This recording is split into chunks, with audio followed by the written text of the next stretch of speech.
അതെ, ഇന്നത്തെ വീഡിയോ കുറച്ച് വറ്റലിടുന്നതിൻ്റെയാണ്. അരിക്കൊണ്ടാട്ടം, ഇവിടെ വറ്റലെന്നാണ് പറയുക. ഇപ്പോൾ നല്ല വെയിലല്ലേ, ചൂടാനും സഹിക്കാനും വയ്യ. പക്ഷെ മടി പിടിച്ചിരിക്കാൻ പറ്റില്ലല്ലോ, വെയിൽ കിട്ടുമ്പോൾ ചെയ്ത് വെക്കേണ്ട പണിയുള്ളതൊക്കെ. അപ്പോൾ അതുകൊണ്ട് ഞാൻ കുറച്ച് പണി വൈകുന്നേരവും കുറച്ച് പണി പിറ്റേ ദിവസം രാവിലെ ആയിട്ട് ചെയ്യാമെന്ന് വിചാരിച്ചു.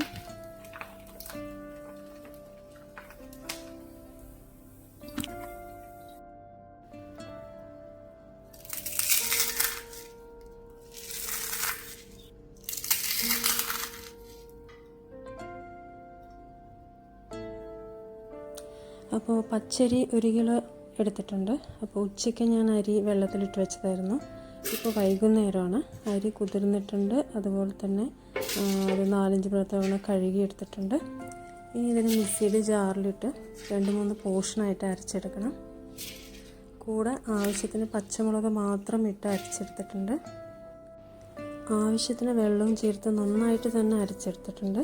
പിന്നെ ജാറ് കഴുകിയ വെള്ളവും കൂടെ ഒഴിച്ചു കൊടുത്തിട്ടുണ്ട്.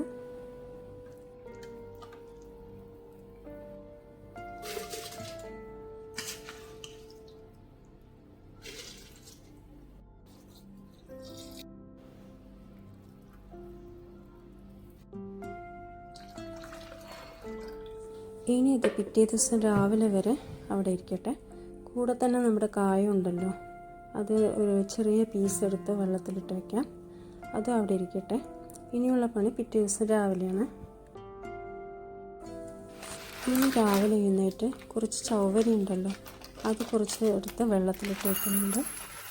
അങ്ങനെ ചവ്വരി നിർബന്ധമൊന്നുമില്ല, വേണമെങ്കിൽ ഇട്ടാൽ മതി. അതവിടെ ഇരുന്നോട്ടെ. ഇനി നമ്മളുടെ തലേദിവസം അരച്ച് വെച്ച അരിമാവ് എടുത്തൊന്ന് നന്നായി ഇളക്കി കൊടുക്കണം. ഫുള്ള് കട്ട പിടിച്ച് കിടക്കുമായിരിക്കും. അതൊന്ന് കറക്റ്റാക്കി എടുക്കാം.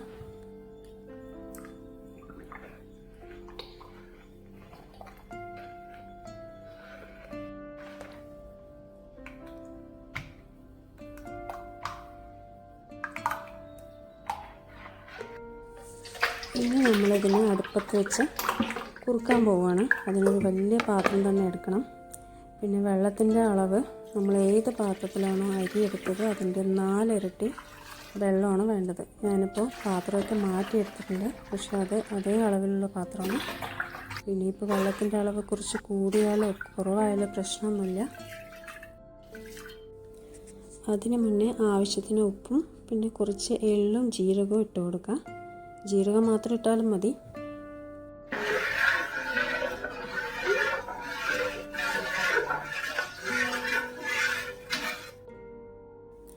ഇതിപ്പോൾ അടുപ്പത്ത് വെച്ചിട്ടുണ്ട്.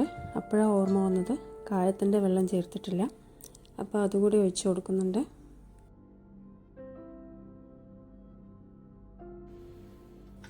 കൂടെ തന്നെ നമ്മൾ ചവ്വരി വെള്ളത്തിലിട്ട് വെച്ചില്ലേ, അതുകൂടെ ഒഴിച്ച് കൊടുത്തു.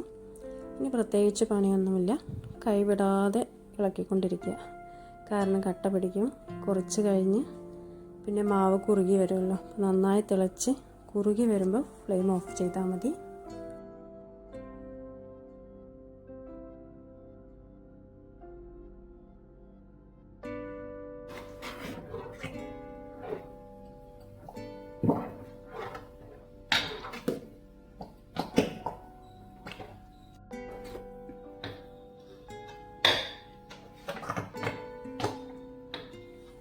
ഇതിപ്പോൾ ഏകദേശം ആയിട്ടുണ്ട്.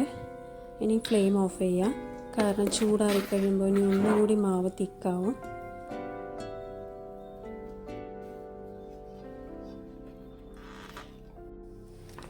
മാവ് ഒരുവിധം ചൂടാറുമ്പോൾ തന്നെ നമുക്ക് വറ്റിലിടാൻ തുടങ്ങാം. ഇതിപ്പോൾ മാവിനൊരു ചെറിയ പാത്രത്തിലാക്കി ചെറിയൊരു പരീക്ഷണത്തിൽ നിന്നാണ്.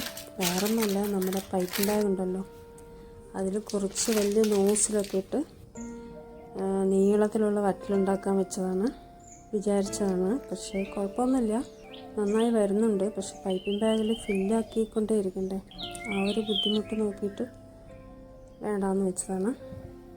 പിന്നെ സാധാരണ രീതിയിൽ നമ്മൾ ചെയ്യും പോലെ ചെറിയ ബോൾസാക്കി തന്നെ മുഴുവൻ മാവിനെ ഇട്ട് തീർത്തു. ഇങ്ങനെ ആകുമ്പോൾ രാവിലെ വെയിൽ വരുമ്പോഴത്തേക്കും നമ്മളുടെ വറ്റൽ പണിയൊക്കെ തീർക്കാൻ പറ്റും. ഇതിപ്പോൾ 2 ദിവസം കഴിഞ്ഞപ്പോൾ ഉള്ളതാണ്. ഉണങ്ങി വന്നിട്ടുണ്ട്. എന്നാൽ നന്നായി ഉണങ്ങിയിട്ടില്ല. അപ്പോൾ ഇതിനെ ഇപ്പോൾ തന്നെ തുണിയിൽ നിന്ന് മാറ്റിയെടുക്കാം. പെട്ടെന്ന് തന്നെ എടുക്കാൻ പറ്റുന്നുണ്ട്.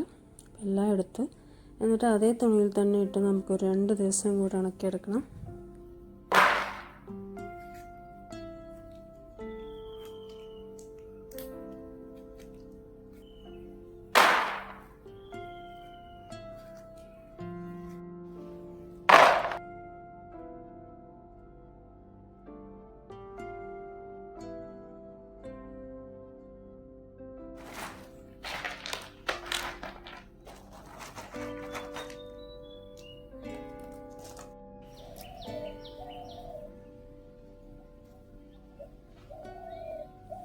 നല്ല വെയിലല്ലേ, 4 ദിവസം കൊണ്ട് തന്നെ കൊണ്ടാട്ടം റെഡി ആയിട്ടുണ്ട്. പിന്നെ ഞാൻ പ്രതീക്ഷയിലും വെച്ച് നന്നായി പൊള്ളി വന്നിട്ടുണ്ട്. ഒറ്റ സിമ്പിളല്ലേ.